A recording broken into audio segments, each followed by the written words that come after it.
हरियाणा विधानसभा चुनाव में कांग्रेस और आम आदमी पार्टी का गठबंधन होगा कि नहीं ये तो अभी तय नहीं हुआ है, लेकिन कांग्रेस ने इसको लेकर एक कमेटी बना दी है जो बातचीत करेगी और तय करेगी कि कितनी सीटें आम आदमी पार्टी को दी जा सकती है।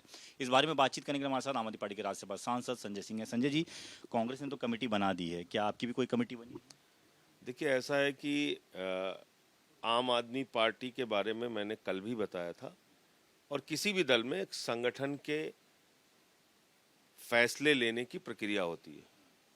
आपके स्टेट के इंचार्ज होते हैं, प्रदेश अध्यक्ष होते हैं, और भी नेता होते हैं, उनको इन्वॉल्व करके कोई फैसला होता है।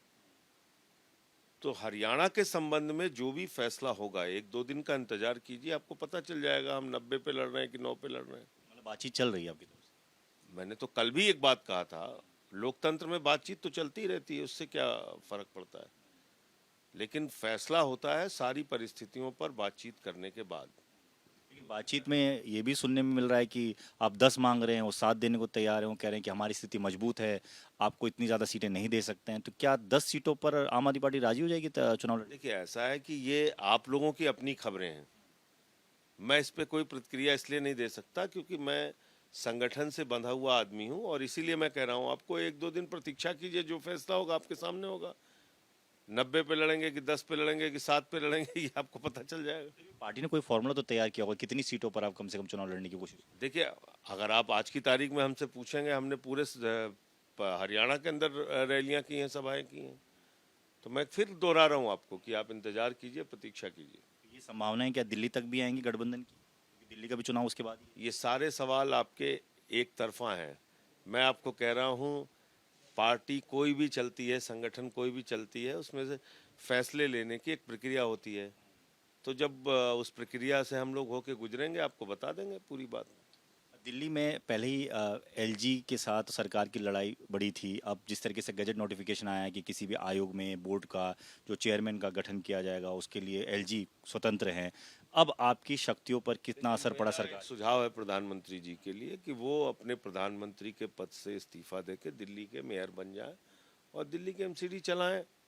नहीं, किसी बोर्ड के चेयरमैन बन जाएं, जल बोर्ड के, या कहीं किसी के भी बन जाएं। तो प्रधानमंत्री जी की जब इतनी ही तानाशाही मचानी है दिल्ली में कि हर काम में आपको रोड़ा अटकाना है, आपने सर्विसेज हमसे छीन लिया। हर काम में, चाहे सीवर का काम हो, सड़क का काम हो, अस्पताल का काम हो, शिक्षा का काम हो, उसमें एलजी साहब बजट पे रोक लगा के बैठ जाते हैं। तो अगर इतना ही आपका इंटरेस्ट है दिल्ली को लेके, तो आप प्रधानमंत्री के पद से इस्तीफा दे के आप दिल्ली के मेयर बन जाइए, चलाइए दिल्ली को। एक खबर यूपी को लेकर है, बुलडोजर को लेकर लगातार बयानबाजी सामने आ रही है। अखिलेश यादव ने कहा कि जब हमारी सरकार आएगी समाजवादी पार्टी की तो सब बुलडोजर का रुख गोरखपुर की तरफ हो जाएगा। उस पर योगी आदित्यनाथ कह रहे हैं कि दिल और दिमाग चाहिए बुलडोजर चलाने के लिए, हर किसी के बस की बात। देखिए, ऐसा है कि बुलडोजर के ऊपर अब न्यायपालिका का बुलडोजर चला है, और ये जो न्यायपालिका का बुलडोजर चला है, ये अगर राज्य सरकारें नहीं मानेंगी तो आने वाले दिनों में इनके लिए बड़ी मुश्किल होने वाली है। इस देश में कानून है, कानून की धाराएं हैं, अलग अलग अपराधों के लिए वो धाराएं बनी हुई हैं, आप उसके तहत कार्रवाई कीजिए। ये बुलडोजर तंत्र थोड़ी है, लोकतंत्र है भाई। और बुलडोजर किसी का सगा नहीं है, बुलडोजर बहुत बेवफा है।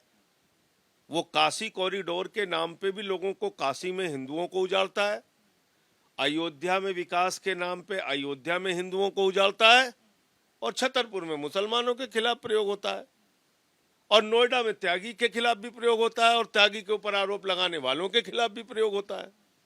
तो ये बुलडोजर पर जो लोग उछलते हैं, उनको इससे बचना चाहिए। बुलडोजर किसी का सगा नहीं है। देखिए, ये तमाशा वाली जो राजनीति होती है ना, ये इसमें मजा तो बहुत आता है। चलो, मुसलमान का घर उजड़ रहा है, लड्डू बांटो, जश्न मनाओ, ढोल पीटो। फिर वो क्या करते हैं, वो अयोध्या में भी तोड़ते हैं आपको। इसलिए गलत काम को रोकने के लिए अगर आप सामूहिक रूप से आवाज नहीं उठाएंगे, तो आज मुसलमान के साथ हो रहा है, कल आपको हो रहा है। भारत माता का मंदिर तोड़ दिया अभी काशी में, आप देखिए, बनारस के अंदर भारत माता का मंदिर तोड़ दिया। ये छद्म राष्ट्रवादी लोग हैं, एक तरफ भारत माता की जय लगाते हैं, दूसरी तरफ भारत माता का मंदिर तोड़ते हैं। देखिए आप, वहां भी तो बुलडोजर चलाया। तो ये बुलडोजर पर उछलने का काम नहीं करना चाहिए। इस देश में लोकतंत्र है, बुलडोजर तंत्र नहीं है। तो हरियाणा चुनाव को लेकर सीधे तौर पर संजय सिंह खुलकर कुछ नहीं बोल रहे हैं, लेकिन इतना जरूर है कि संभावनाएं हर चीज में होती हैं। उनका कहना है कि जो कुछ भी होगा जल्द सामने होगा। कैमरामैन राजेश के साथ Deepak Singh Rawat, ABP news, Delhi. For exclusive and insightful videos, subscribe to our new channel ABP Live Premium.